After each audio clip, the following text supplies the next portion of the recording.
When I was a kid, my mom drove a Dodge Caravan, the one with the faux wood paneling along the side, the best one. It was handy because my parents had 3 kids and each of us had a bunch of friends who constantly needed to get around a rural area with no public transit. It made sense. When I went off to college, officially ending my parents' kid karting era, I was surprised that my mom, when she eventually needed a new car, she replaced the minivan with an SUV. Why on earth, I asked her, did she need a vehicle that seats 7 people? She told me that it's simple. She didn't feel safe driving in a normal car, especially when she had to get on the highway and she was surrounded by big trucks and big SUVs.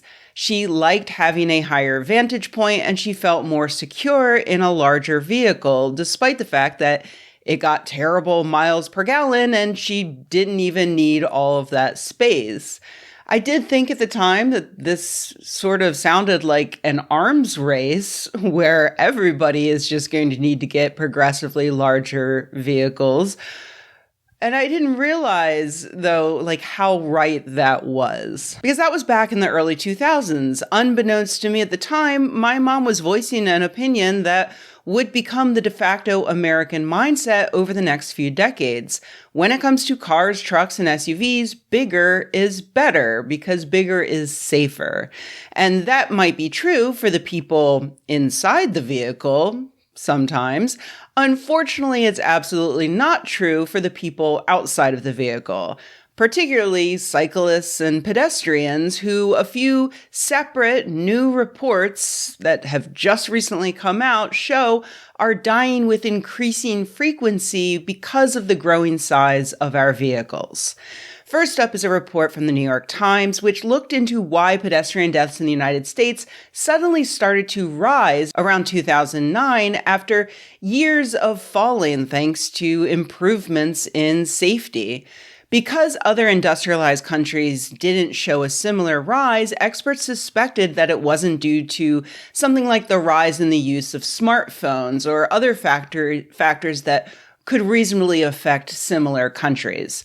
But the United States was the first country to truly embrace giant trucks and SUVs, so these analysts suspected that might be the issue. To test that, they examined a federal database of crash data involving one vehicle and one pedestrian, and then they added in information on the involved vehicle's hood heights. Then they built a statistical model to analyze how changing various factors would reasonably alter the chances that the involved pedestrians were going to die from that collision. They found that by adjusting the hood height of the vehicles down to the average from 2002, that would have saved about 3,000 lives between 2016 and 2024. Here's how the New York Times illustrates how a taller hood height results in more fatalities.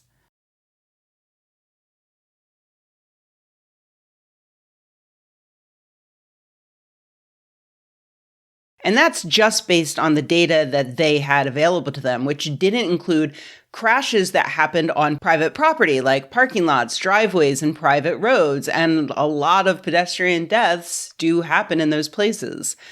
This also doesn't consider the other factor making large trucks and SUVs more deadly. In addition to the larger hood heights that are sometimes around 4 feet, making it impossible for drivers to see children right in front of them, increasingly large A-pillars, which protect the driver during a rollover, block visibility to the left and the right. Watch as the New York Times compares the visibility from a 2021 Silverado to that of a 1998 Silverado, each turning left as a pedestrian crosses the street.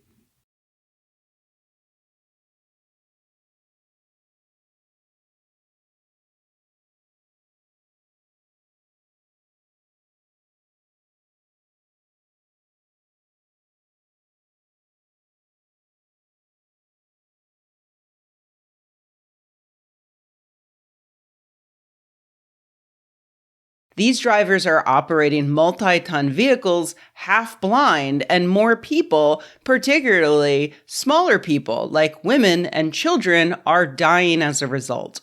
Of course, none of this is a shock. It echoes a meta-analysis published in January of this year, which found that an adult is 44% more likely to die if they're hit by an SUV compared to a passenger car, and a child is 82% more likely to die. I should pause here to declare a conflict of interest because I ride my bike. I commute with a bicycle and have for many years now, and I have been hit by cars several times, including one time I was T-boned by an SUV and someone called an ambulance and they were confused because they thought they were there to pick up a corpse.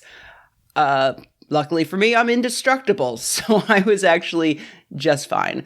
But yeah, this topic does hit close to home, and I do wish more people would choose smaller cars when they can. Sadly, this is no longer a uniquely American problem. Another report published this past month found that the size of vehicles in the EU is growing by 1.2 centimeters in length and a half a centimeter in height every year, which means that the average car's hood height was 77 centimeters or 30 inches in 2010, is now 85 centimeters or 34 inches, and if the trend continues, by 2040, it'll be 92 centimeters or over 3 feet. Presumably by 2060, European cars will also be just rolling right over 6-foot tall humans without noticing.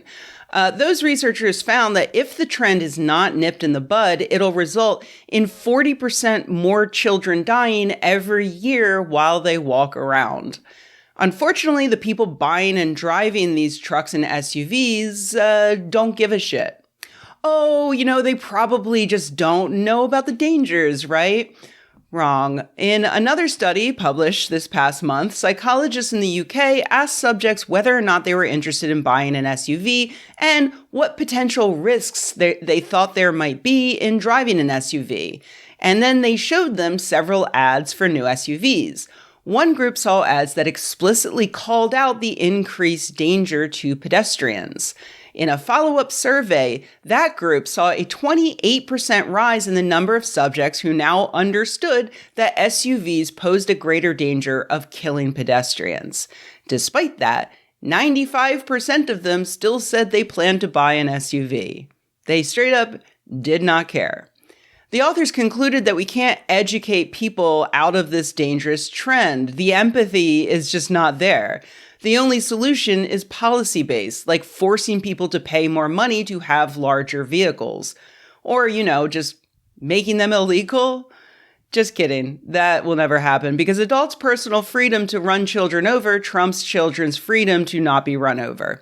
Sorry, kids, but if you wanted to keep living, I guess you should have been safely driving a monster truck instead of walking around like you're made of adamantium.